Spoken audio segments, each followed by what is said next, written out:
Jadi di konten sebelumnya aku bikin konten tentang photoshoot pakai kamera 3 jutaan dan aku ada bilang tentang ini. Performa low light di megapiksel besar akan lebih bagus dibandingkan performa low light di megapiksel yang lebih kecil. Nah, jadi aku ada jelasin tentang gimana megapiksel kecil atau besar nggak mempengaruhi dari low light performance karena balik lagi itu semua ke mesinnya yang ada di dalamnya. Orang aku pakai Fujifilm X-M1 aja yang megapikselnya kecil, 16 megapiksel, tapi low light performance-nya nggak bisa sampai A7S. Nah, di konten kali ini aku jadi kepikiran akan bahas singkat tentang itu karena aku pikir banyak banget dari kalian yang komentar tentang ini. Nah, kayak gitu. Jadi mungkin kalian ada yang miskonsepsi tentang itu dan di konten kali ini aku bakal jelasin. Tapi sebelum itu buat kalian nonton dan belum subscribe, kalian bisa subscribe dulu supaya kalian nggak ketinggalan konten-konten kita berikutnya karena kita bakal bahas semuanya tentang content creation, fotografi, dan videografi. Seputar kamera atau seputar HP, semua kita bisa bahas di sini. Oke, jadi kita langsung aja masuk ke pembahasan karena ini singkat banget sebenarnya.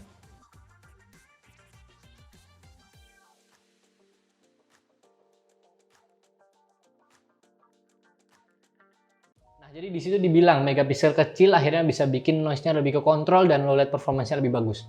Sebenarnya menurutku enggak sama sekali karena itu nggak ada pengaruhnya. Kayak contoh yang tadi aku bilang, aku di Fujifilm X-M1, kalian bisa lihat ya, ini aku tunjukin.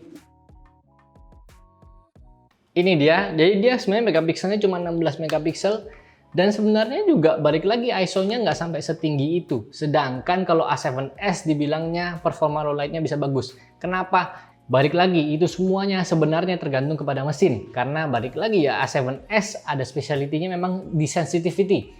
Sedangkan yang kalau kalian bilang mungkin perbandingannya dengan A7R, kayak yang aku bilang di thumbnail, jadi perbedaan A7S dan A7R, ya balik lagi.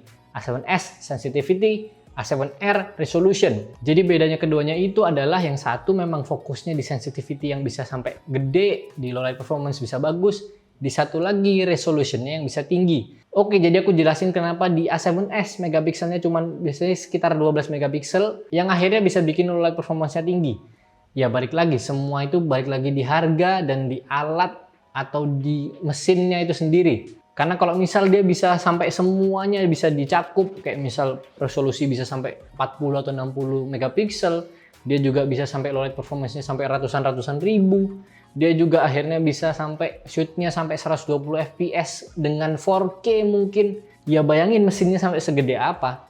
Dan juga akhirnya kalian nggak mungkin bisa tahan ngevideo, bahkan 1 menit aja nggak mungkin tahan karena bakal overheat dengan teknologi yang sekarang mungkin.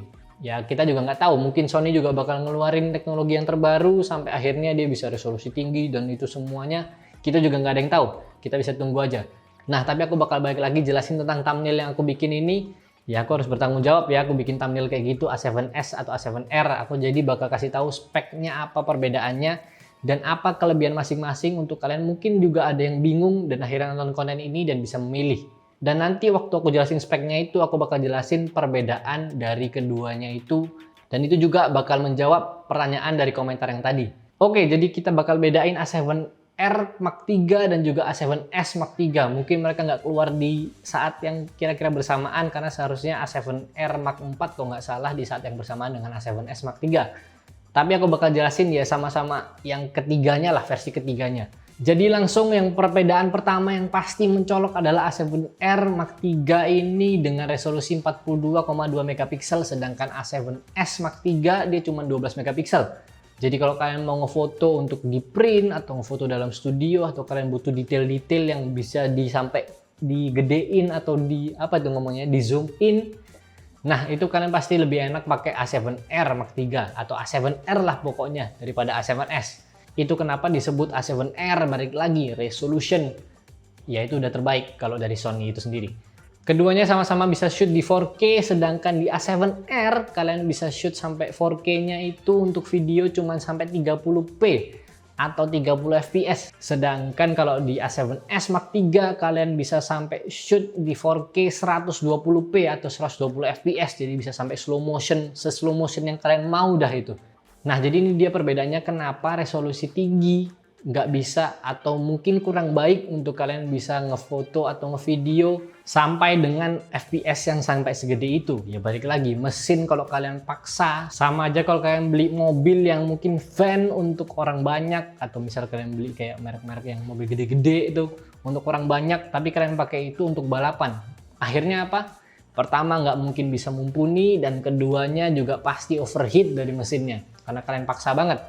Itu kenapa resolusi tinggi sangat tidak disarankan atau mungkin dibuat oleh Sony akhirnya khusus memang untuk resolusi tinggi, dan low light performance-nya juga nggak terlalu bagus karena ISO-nya di A7R Mark III cuma dari 100 sampai 32.000. Jadi kira-kira segitu. Sedangkan kalau di A7S Mark III kalian bisa dari 80 sampai 102.400. Atau kalau kalian mau push, kalian bisa dari 40 sampai 409.600 ISO-nya. Jadi itu memang benar-benar jauh banget. Dan balik lagi kenapa dia bisa sampai segitu, 400.000 loh. Ya itu balik lagi karena megapikselnya kecil dan akhirnya mesinnya itu mungkin nggak akan overheat atau nggak akan overwork dari A7S-nya itu sendiri. Sedangkan kalau di A7R yang aku tadi bilang, ya balik lagi dia fokus di resolusi, jadi ya pasti akan ada hal-hal yang dikorbankan. Nah, tapi mungkin kalau ada dari kalian yang mikir atau kalian udah ngeliat, nah waktu aku ngezoom 100% kenapa malah noise-nya lebih gede di A7R ya, atau di resolusi yang lebih tinggi ya.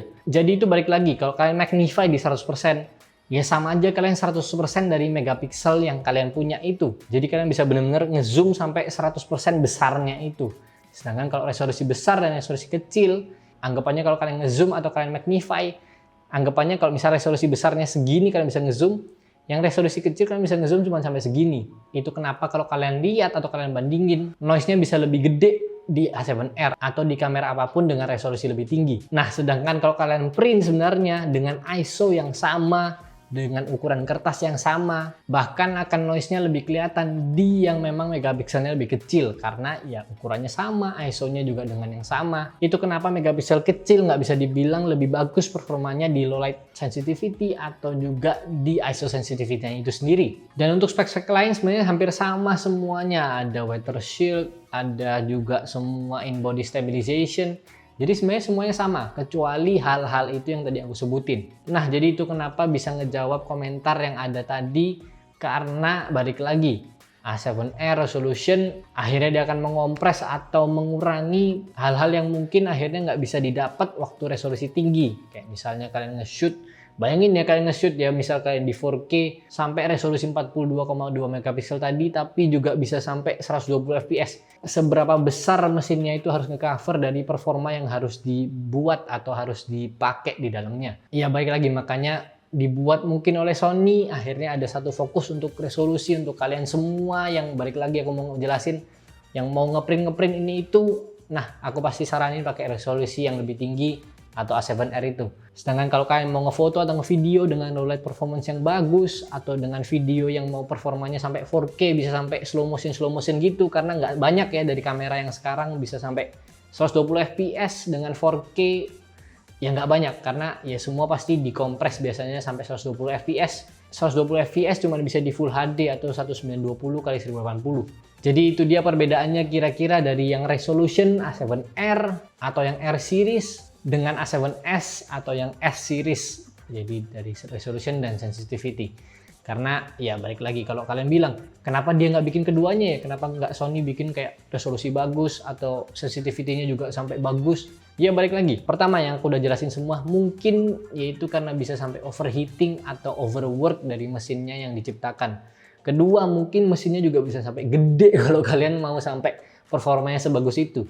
Dan ketiga, harganya nggak mungkin affordable kalau di teknologi sekarang. Mungkin mereka udah lagi bikin teknologi itu tapi kita nggak ada yang tahu. Tapi kalau mungkin di zaman yang kemarin-kemarin ini ya nggak bisa dibilang affordable juga. Ya sekarang Sony A7R Mark III harganya body only aja 30 jutaan. Sedangkan di A7S Mark III harganya di sekitar 50 jutaan. Nah kalau kalian gabungin keduanya, ya harganya bisa sampai seberapa? Dan balik lagi, ya dan aku bedain ini harganya mungkin kalian lihat beda jauh sampai 20 jutaan ya, karena A7X Mark III sebenarnya satu generasi dengan A7R Mark IV. Tapi ya aku jelasin ini karena perbedaan dari low light performance dan juga resolution, pengaruhnya kedua itu apa. Oke, jadi itu aja konten kali ini. Semoga konten ini membantu kalian, dan misal aku ada salah-salah kata atau misal ada yang kalian perbaiki atau kalian mungkin mau diskusikan, kalian bisa komen di bawah, kita bisa diskusi di sana.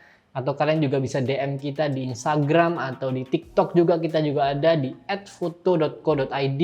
Kalian bisa langsung DM di sana dan semoga aku bisa jawabin satu persatu. Dan juga kalau kalian merasa konten ini membantu, kalian bisa langsung klik like di bawah. Kalian juga bisa langsung nyalain lonceng notifikasi supaya nggak ketinggalan konten-konten kita berikutnya, karena biar langsung muncul notifikasinya di HP kalian atau di device kalian apapun.